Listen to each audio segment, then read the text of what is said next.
Hello and welcome to this episode of Let's Talk About by Kangaroo Minds. I'm Vedika and our topic for today is the brain, the mind and mental health. To have this conversation with us, we have Mr. Kumaar Bagrodia, founder of NeuroLeap, an applied neuroscience company which leverages brain-computer interface technology for better mental health and brain enhancement. Kumar has also attended, chaired and spoken at several regional, national and international conferences, and has also had the honor of being invited by the Honorable President of India to speak on innovation.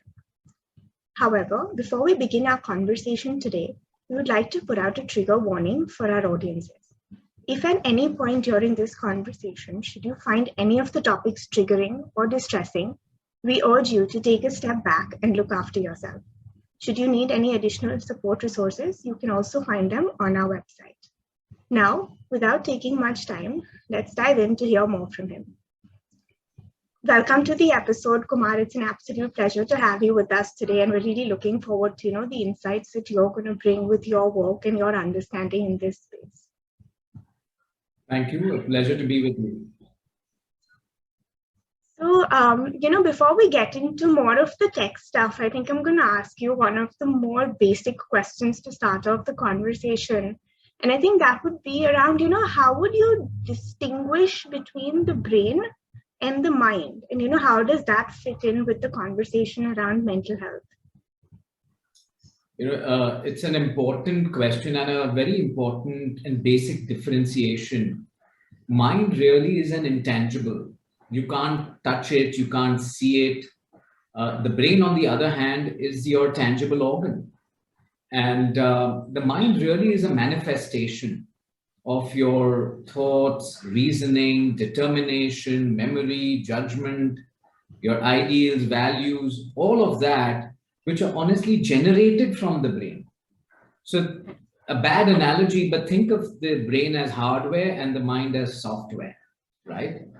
Unfortunately, what we keep thinking is to upgrade only the software. So whether it is self-help books or videos or great content, and it's all good, it's all important, but you're trying to upgrade only the software whilst letting the hardware honestly degenerate or deteriorate over time. So in that context, would you then how would you look at mental health? So, mental health cannot be looked at in isolation away from the body. And I say this with the context of the brain. If you have an unhealthy brain, you cannot for a long time expect to have good mental health. Right. Let me take a step back here and talk about the subconscious here. A lot of what we try to change or alter in our mental health practices is using consciousness. Right? So we want to be mindful. We want to be conscious of what we eat, what we read, what we see, what we hear, what we say. And that's great. But the problem is that out of our, let's say, 100% mental makeup, only 1 to 10%, depending on what you're doing, maximum of 10% of what your mental makeup is your conscious mind. Right. The remaining 90 to 99% is governed by your subconscious, which is all the processes going on in the brain. So now think about it. You're trying to improve your mental health, which is 90% subconscious, but most of the time you're using that small top 1 to 10% consciousness window to impact the remaining 90%. It's like trying to clean up the tip of the iceberg and hoping that the remaining iceberg, the remaining portion is clean and taken care of. It's not going to happen. Right. So I think that brings me more into, the work that you're doing around, brain mapping and brain enhancing. So first, looking at the brain mapping part, can you give us a bit of, an insight into the science behind brain mapping and how that works? Sure. Let me tell you a little bit about why we should look at mapping your brain. Right. right? So like we discussed that the brain really is, the center for all your thoughts, actions, beliefs, memory, judgment, etc. But more importantly, why should we be looking at the electrical energy in our body? So as physics 101, we all know our body is made up of atoms, and atoms at the last level have electrons. Now, what are electrons doing? They are exchanging information, which is really energy. So when we are mapping the brain, what are we really doing? We are putting sensors on your scalp. Now, these sensors don't pass any electric current. They are not passing any magnetic waves, no ultrasound, no X-ray, no sonography, nothing is going into your brain through those sensors. All they are doing is reading and recording the electrical energy being transferred across the various neural pathways within your brain. So our brain has approximately 100 billion neurons with a B. Right. And these 100 billion neurons have 1 raised to the power of 10,000 connections. So that's about 100 trillion connections where synaptic activity takes place, exchange of information, exchange of energy takes place. All we are doing in the brain mapping is trying to understand how is that information flowing within these pathways. Without getting into too much jargon, we are looking at the different frequencies, delta, theta, alpha, beta, gamma. We're also looking at the power. We're also looking at coherence. We're trying to understand whether there's too much data going or at too high speed in certain areas where it shouldn't be, or the vice versa. So it's a 30-minute recording when we map your brain. We just take in about 500,000 data points, right? An important thing to note here is several people ask us that, oh, will you be able to read our thoughts, get our secrets, our memory, our passwords? And let me clarify, no, we don't have that ability. That technology is not there currently, right? All we are doing is taking the electrical energy, but we are reading it at very high speed. Right. And this is important. 1 second has 1,000 milliseconds. We are reading your brainwave data once every 32 milliseconds. Okay. Means in 1 second, we would have read your brain waves about 30 to 35 times. Right. And the reason why we are doing that is we want to get your subconscious data, not what you're doing consciously. Because everything that we do is geared towards understanding and enhancing your subconscious. Right. So, just moving that little ahead, since you said that, you're picking up data every, about 30, 35 times per second, what are some of the insights that you do get from the brain mapping? Yeah. So once we take this data, also I must add that we don't ask you any psychometric questions, or there are no, Q&As or batteries to, take. The only thing we need from you is your date of birth, your gender, and whether you're left or right hand dominant, right? Because that helps us understand certain aspects of the brain. Right. After the 30-minute recording, it takes us about 12 hours or so, and the data is run through a large database, a normative database, through algorithms to understand which neural pathways are showing activity which is suboptimal or which is dysregulated from normal. Right. Some of the areas that we can easily look into, for example, anxiety. So we can look at those neural pathways which are usually known to be responsible for anxiety, anger, temper, things like that, fear, phobias, and see how is the data performing on that network. Right. Or for example, mood. Now, when I say mood, it could point to things like where we are looking at symptoms related to depression or bipolar disorder, right? Or post-traumatic stress disorder. Or, for example, we look at attention. And that's a really important one because several people, and we've noticed this now, and not just for children who have ADHD, but even adults who have undiagnosed attention issues, and they confuse it with temper or they confuse it with memory, but it is actually an attention issue where we see that the attention network is dysregulated or is functioning suboptimally. Right. And network after network, there are about 10 major, if I can call them, information superhighways, in the brain, which are looking at your key cognitive functions as well as your key emotional, behavioral, I would say, attitudes and habits. So we are looking at addiction, obsession, compulsion. We can even look at chronic pain or your autonomous nervous system.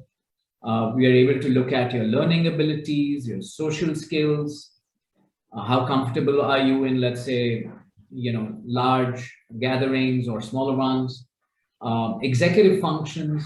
So looking at your decision-making ability, critical thinking, reasoning, ability to take executive action, so on and so forth. So, moving forward, since you said that there's a whole range of things that the brain mapping provides, how do you think these results can, in that case, aid mental health professionals, especially given that, you look at the pathways, looking at anxiety or obsession or moods? How do you think sort of all that together can, be beneficial to a professional?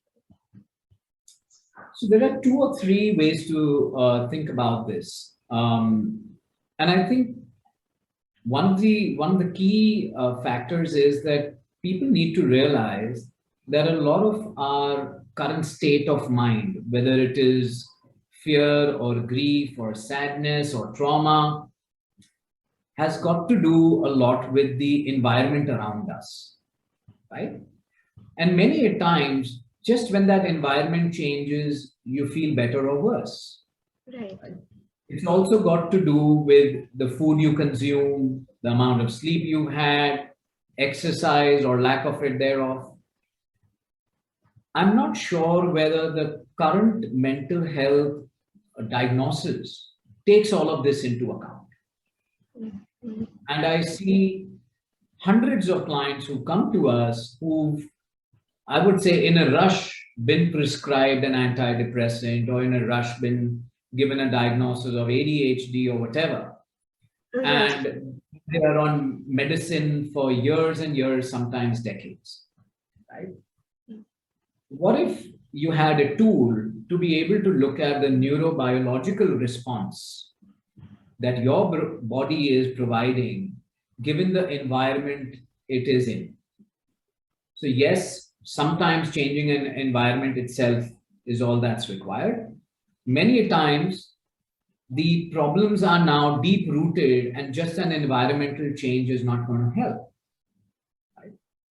So Right. along with doing a conscious analysis where the client himself or herself is responding to questions to say, how am I feeling? How am I doing? So on and so forth. What if you were able to get a fairly objective, involuntary data from the brain? Right. So think of it like, doing an analysis of somebody basis only the symptoms that they give, which is currently what the practice is. Correct. On the basis of symptoms, you do an analysis. But as we know, just because you have a cough and a cold doesn't mean you have COVID. Right. Right? So we have to move away from pure symptomatic understanding of mental health to a more objective data-driven understanding. And I must clarify that we are not a mental health diagnostic because the brain and mind are far too complex in the current situation to have a 100% medical diagnostic just by reading data. But we can get very, very, very close, very close. Okay. So, one of the things, as you said, that, like when you're mapping the brain, there are a lot of things that come out and you get close to a diagnosis, effectively, let's say. So just keeping that in mind. I prefer to call it an assessment. Okay. So let's say that assessment that comes out of a brain mapping exercise, how conclusive would you say that is to, let's say, picking up a mental health condition as opposed to a diagnosis from a mental health professional, given that, so many things go unnoticed or unexplored, as you mentioned, when doing a mental health diagnosis with a professional, because it's very symptomatic. To be honest, we are not aiming for a diagnosis. Right. So nowhere in our assessment report is about 25 pages. Mm-hmm. And nowhere in the report will we label an individual to say you have ADHD or you have high anxiety or you're suffering from depression. That is not the aim. I strongly believe that what really is depression? What really is high anxiety? Are we only referring to the DSM or the ICD, and based on those, symptomatic behavior patterns, are we saying that, oh, this is high anxiety or depression or bipolar? Why are we not looking again at the factors responsible for it? So our report is really only about stating a fact that, for example, your anxiety network is dysregulated. Right. Maybe by 2 or 3 or 4 or 5 standard deviations, which means you are seeing outlier activity. That doesn't mean that you are suffering from anxiety disorder, right? If you're an outlier, you might still be facing the benefits of having anxiety network, which is 5 standard deviations away, absolute off the charts. Mm. You could be Captain Cool, always calm under pressure. So this is the point where we do a consultation after providing the report, where we try and match, just verbally stating that we find 1, 2, 3, 4, 5, whatever factors which are dysregulated. Are you facing these symptoms? Right. Once we get that confirmation, we know that because of the dysregulation, these symptoms are there. And it's not that they are beneficiaries of dysregulation, which is entirely possible. And from there on, we can start helping you with the enhancement. Right. So there is an element of confirmation that we need either from the client or from the friends or family who are, with the client. So for example, several times we find people are living in denial, right? Whether it is anxiety, whether it is anger, whether it is addiction. We have 19, 20-year-olds today who don't realize that they are addicted to vaping or addicted to marijuana or addicted to alcohol. They think that, hey, this is just their, daily or weekly routine. But once we present the data to them saying your addiction network is hugely dysregulated, we don't know what you're addicted to, but are you consuming these things? And do you find that when you're not able to consume them at that moment, either you are irritated or you're not happy or you're just not having a good time? And once we get that confirmation, I think everyone realizes that, okay, I'm in denial and this is probably addiction. Right. So one side of it is, as you mentioned, like people being in denial who could come to know that they are struggling or having a certain issue which comes up in the assessment. But could there be a case where, you've come across that there is an issue which even the individual themselves has not been aware of, which has come through in an assessment? Absolutely. All the time. I would say about half our clients, or 40-45% of our clients, are people who seemingly don't have an issue, who are just interested in high performance, who want to improve themselves, every aspect of their lives, right? So they're already very fit, they are eating right, they're doing the latest diet, they're meditating, they're doing yoga, pranayam, running, whatever it is. And now they want to go out and improve their brain. Right. And a lot of them, when they come to us, and we'll ask them once we present the report, and we'll say, "Hey, do you see that your attention span is low?" And they'll say, "No, I pay attention in the meeting or in the boardroom, whatever it is, completely." And then my next question is, "But do you see that you're really tired after that 1 hour meeting mentally, and you need like a coffee break or a tea break or whatever?" And 9 out of 10 times, these professionals will say, "Yes, I get drained out pretty easily."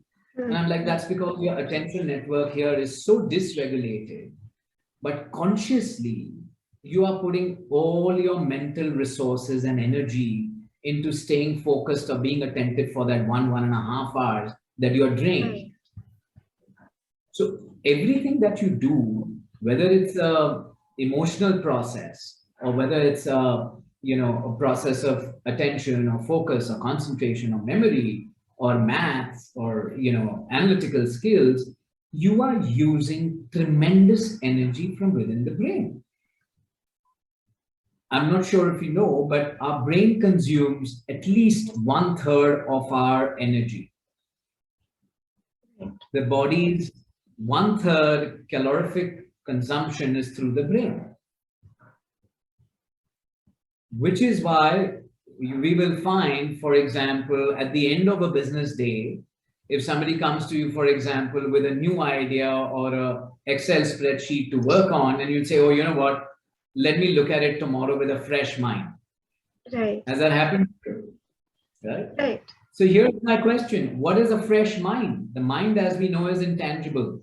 It doesn't tire. It's the brain which is getting depleted of energy and resources. Right? Correct.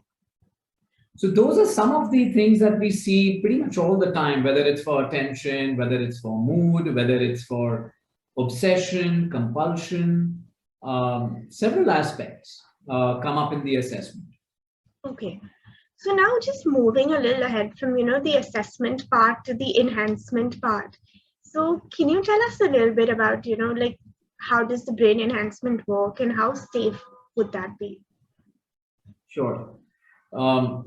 So once we've done your assessment and we've got your baseline data, right? So network by network, neural pathways, we know how's, let's say, your attention network performing, right? So from here on, it's really just a game of using data objectively and classical operant conditioning or associated learning.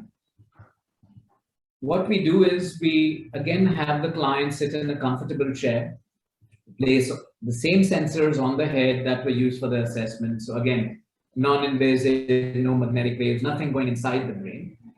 But this time, instead of the client sitting comfortably just with their eyes closed, we ask them to keep their eyes open and look at a computer screen for about 30 minutes, right? Each session is about 30-35 minutes. What's happening in that session is we would have made a customized bespoke protocol for the client. Right. So for example, let's say in the assessment and in the consultation, we realize that the issue is related to attention, right? And the client says, "Yes, I agree. I want to improve my attention," right? We will look at those specific data points which are associated with attention. And in the next half an hour, we will give the software a protocol to say, every quarter second, please map the brain 7 or 8 times, which is the subconscious. We are mapping the subconscious. And if the data meets a certain criteria, a certain numeric benchmark, then please reward this brain. The reward is simply a light and a sound and a numeric score which appears on that screen. Right. So imagine for the next 30 minutes, the client sitting comfortably, just staring at the screen. And when I say staring, it's really pretty much just getting bored, right? You don't have to apply your conscious mind. That's the first rule, because we don't want to train your conscious mind. This is not meditation, right? This is not doing pranayam or trakat meditation where you want to be focusing on a certain aspect or doing mental math or anything of that sort. We want you to get bored and only have one single realization, that as and when you see the light come on and the sound being played and the numeric score being given, means you have been rewarded. Right. So your subconscious brain knows that, oh, I've been rewarded, not rewarded, rewarded, not rewarded. Every time you're rewarded and every time you're not rewarded, the neural pathways start learning what is the good activity. So throughout the session and in subsequent sessions, we keep increasing the difficulty. Okay. We keep raising the benchmark, the numeric benchmark. That once this benchmark is met, only then will you be given the reward. Right.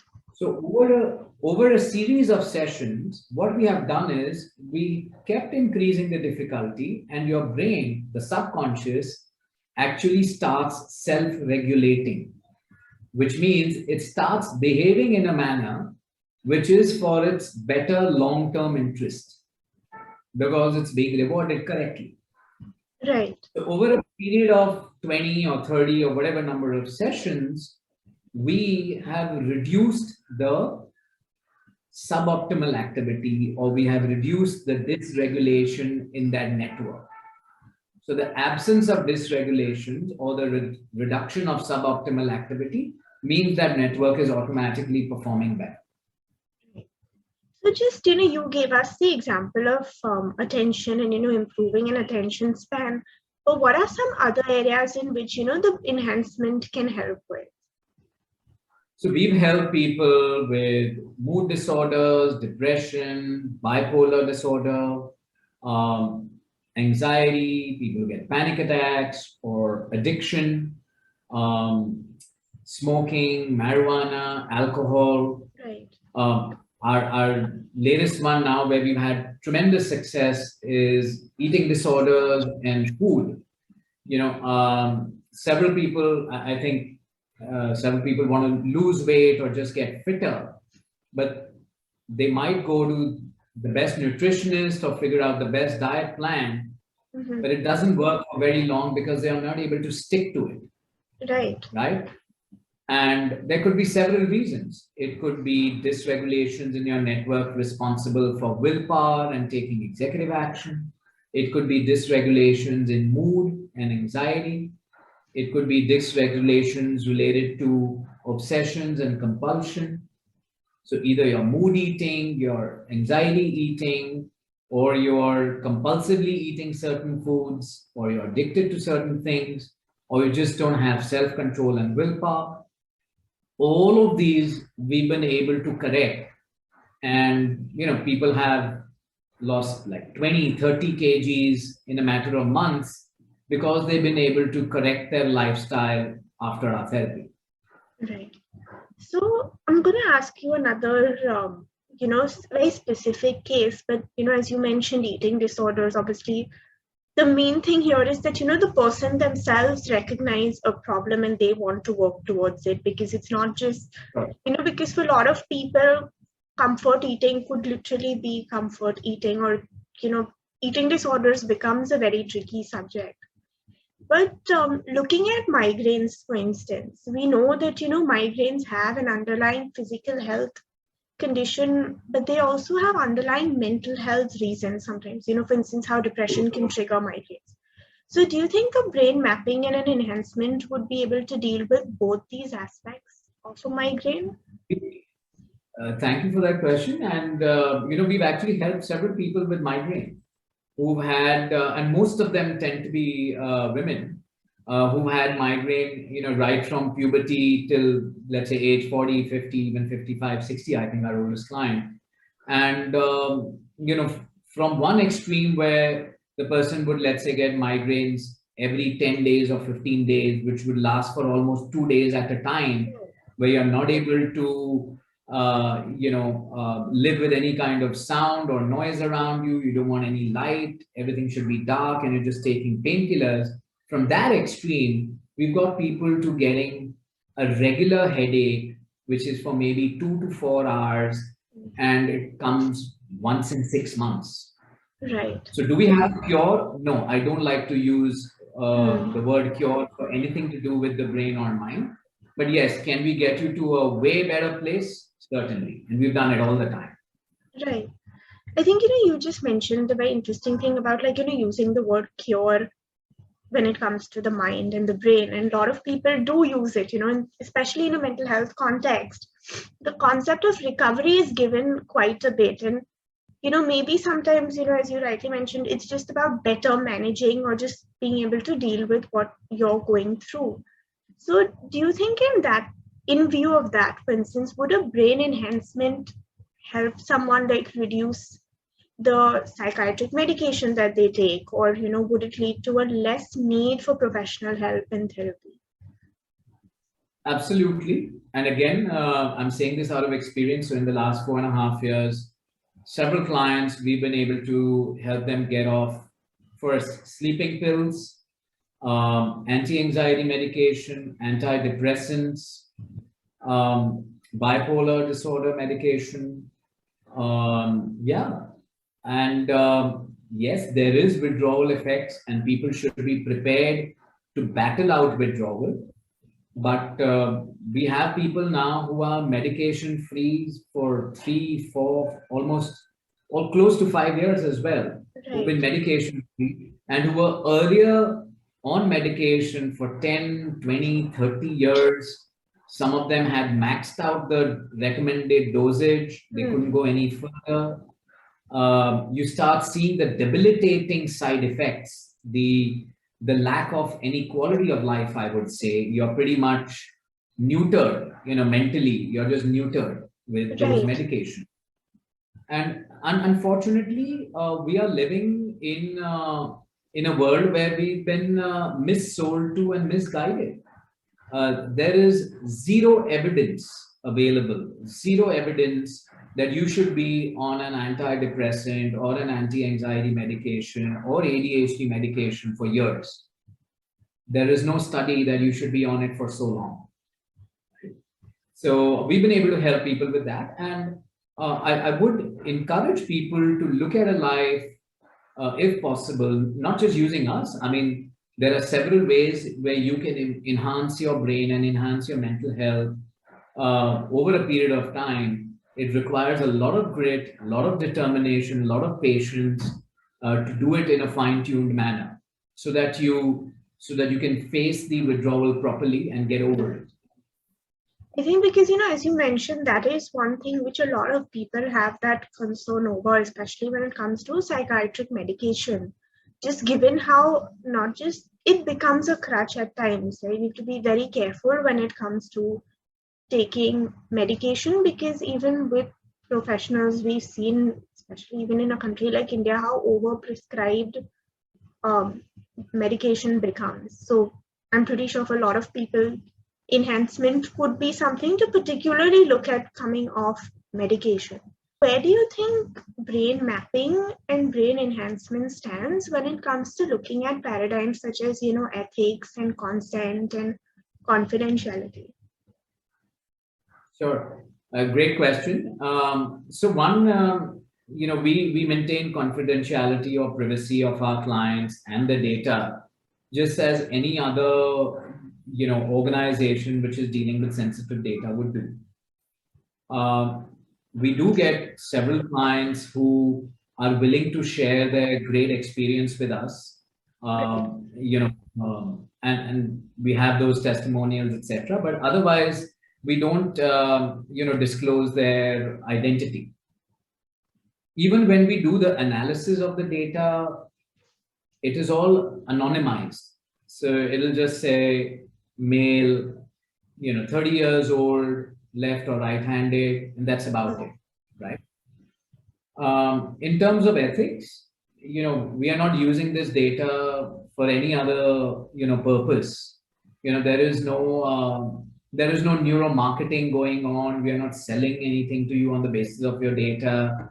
We are not tracking your habits or behavior to be able to manipulate you or anything of that sort. Nothing in our technology, whether hardware or software, can force you to think in a particular way, right? It is Right. only allowing the dysregulation to get reduced. That's it. So there's no, there's no magnetic wave which is forcing the brain to do a certain activity. We are not. We are only relying on the brain's inherent ability to self-regulate, which is the human being knows what's good for it. We just need to give it that right impetus, and that's all that we're doing. So one of the things to know in the brain map is several people have come to us saying that, oh, we took our child and we got his or her fingerprints and thumbprints analyzed, and we were told that he doesn't have an aptitude towards maths and accounts, and he should be artistic or vice versa. Let me tell you, there is no science to back it, for the simple reason that the brain is neuroplastic, which means your behavior, your thoughts, your attitudes, your skills can keep changing over a period of time, right? It can either deteriorate or improve. Science has now proven that your brain has plasticity till the age of 94, which means till that age, you can actually physically alter your brainwave patterns through repeated activity, creating new habits, new attitudes, new behaviors. So please don't let anyone tell you that your child, on the basis of some thumbprint or fingerprint, cannot do certain things or can only do certain things. That is humbug. So, just lastly, as a parting word, what would you say to someone, who's watching this or listening to this right now, who might be having a hard time with their mental health? My first piece of advice would be, please do not think of mental health in isolation. It has a lot to do with your physical health. Every day I have clients coming and telling me, saying, oh, I believe in self-care. And, when I have anxiety, I can't wake up, I can't get out of the bed. Or people are saying, something happened and I'm really depressed and I need medication. And if I don't take this pill, I don't feel good. 9 out of 10 times, I have sent people back without doing any enhancement work. Where just at the assessment, we are saying, you know what, you're not very dysregulated. A lot of this is on the basis of your own actions and the consequences of those actions. This is my advice. Life is only about two things, and your mental health largely is about two things. One, the environment around you, which is perhaps outside your control, right? There are people who are going through a tough time, either career-wise or business-wise, or have problems at home or in the general community that they are in. And, I feel bad for them because they can't do much about it at times. Sometimes they can change that environment, sometimes they can't. But there are certain things which you can do, which means certain choices you can make. And if you have the ability to make those choices, I would urge you to. So taking care of your brain, sleep on time, get enough sleep if you can. Exercise.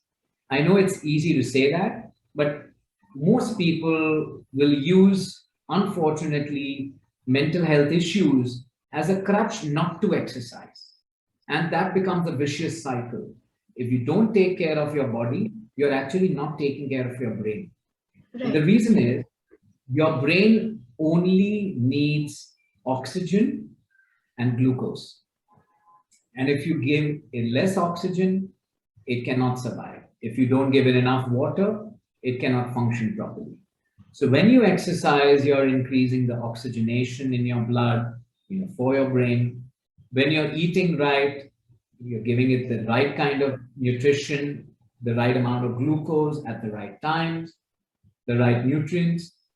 So my honest advice is to actually look at yourself as a whole and say, you know what, if I want to have less anxiety, I have to exercise. If I want to be in a good mood, I have to exercise. Or play a sport, play a racket sport, meditate, do pranayama, do breath work. All of these things are important to you. If you're doing all of these, if you're eating right, exercising, meditating, all of this, and you're still not well, absolutely you should try and figure out what is wrong. Is there a deep-rooted dysregulation? And we can certainly help you. But as a parting note, that is my advice, to really take care of your brain first and then think about mental health. Right. So thank you for joining us and sharing all your insights with us today. I think it's been a very enriching session, and I'm sure for anyone watching this, they're going to gain a lot from just hearing your thoughts, not just around brain mapping and brain assessment, but just to even understand more on how the brain works and how the mind works, especially when it comes to mental health. And lastly, for anyone who's watching this today, just look after yourself and look after your mental health, and know that if you are having a hard time, there's always help out there, and there's a lot that you can do. You can always pull into a support system, and things do get better. So till next time, please stay well and stay healthy. Thank you.